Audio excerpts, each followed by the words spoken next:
I do not believe that any of us have dreams that were not given to us for the purpose of accomplishing those particular dreams.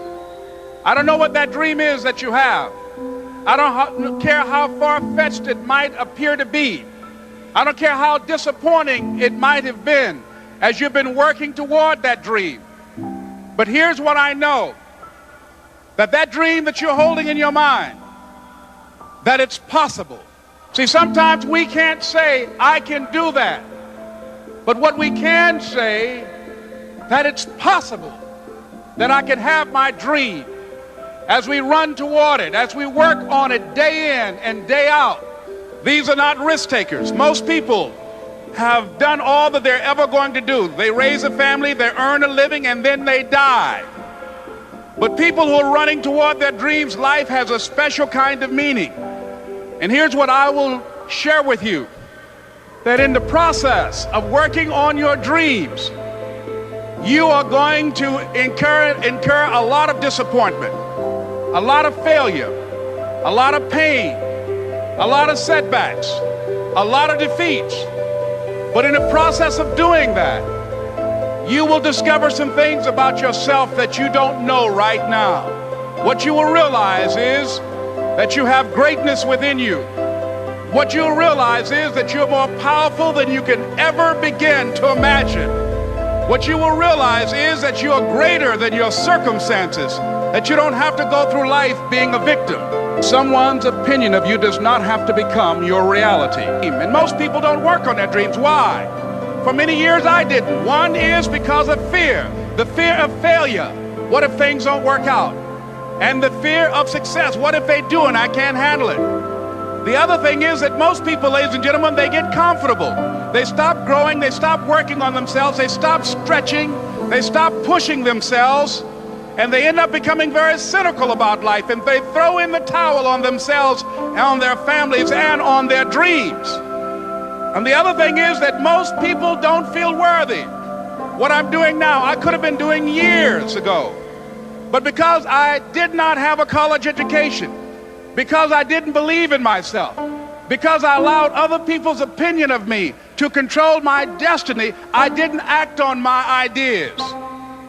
So I applaud you for your dreaming, for your running toward your dream. I applaud you for believing in yourself, because that's what life is about, stretching and challenging, looking for ways that you can begin to improve yourself. But it's necessary that you work on yourself, that you develop yourself. It's necessary that you get the energy drainers out of your life. People who don't want anything, people who are not striving, people who are not challenging themselves, people who aren't growing, people who stop dreaming.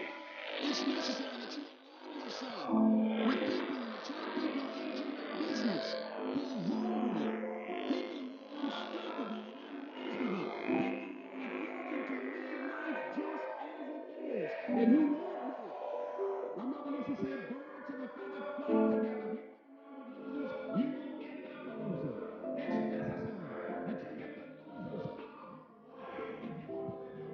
those. It's necessary to know that everybody won't see it, that everybody won't join you, that everybody won't have the vision. It's necessary to know that a lot of people like to complain, but they don't want to do anything about their situation. That you are an uncommon breed. You know, you have to know within yourself that I can do this. Even if no one else sees it for me, I must see it for myself. That's necessary. It's also, ladies and gentlemen, necessary that you be creative when you're working on your ideas. That you understand the importance of changing up, of readjusting your strategies. Many times we can have a great idea, but if you're not advancing it in the right way, and things don't happen, you become discouraged and think the idea doesn't work. No, that's not true. It's necessary that we become creative. It's necessary that you be flexible, that you are always thinking of how can I improve this better. That is you. That is you. That no one can do it for you but you. And even though you face disappointments, even though you will experience some setbacks, it goes with the territory. You must understand that. I remember I was playing a game with my 9-year-old son, John Leslie, and I beat him 10 straight games in a game called Connect 4. And finally, I said, John Leslie, I'm bored. I don't want to play you anymore. And I got up. I said, I'm ready to go to sleep now. And repeat after me, please. Let's say this together. It's not over until I win. John Leslie said, no, you can't go now, Dad. I said, why? He said, it's not over until I win. That was his attitude. We sat down and we played several other games. And finally, after the 11th game, John Leslie won, and he got up and he yawned. And he said, I'm ready to go to sleep now. And I'm saying to you, what if all of us took that attitude after we face a rejection and a no, or we have a meeting and no one shows up, or somebody say, you can count on me, and they don't come through? What if we have that kind of attitude? The car's repossessed. Nobody believes in you. You've lost again and again and again. The lights are cut off, but you're still looking at your dream, reviewing it every day, and say to yourself, it's not over until I win. The next thing that's important to know, yes, it's possible that you can choose your future and direct the course of your life as you run toward your dream. It's necessary that you have goals, that you write those goals down, that you plan, that you think constantly of how you can begin to improve what it is that you're doing. If it's your presentations, if it's your recruiting skills, whatever that is, it's also necessary that you look for ways to always find a way to pull it out when everybody else thinks that you are defeated. That you've got to take personal responsibility to know that in order to become successful, you've got to make it your personal business to do it.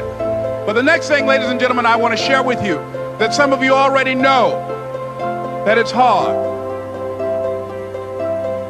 It's not easy. It's hard changing your life. You can live your dream. It was hard, ladies and gentlemen.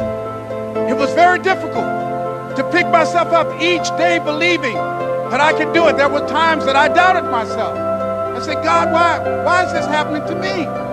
I'm just trying to take care of my children and my mother. I'm not trying to steal or rob from anybody. Why did this have to happen to me? It was very hard. And here's what I want to say to you. For those of you that have experienced some hardships, don't give up on your dream.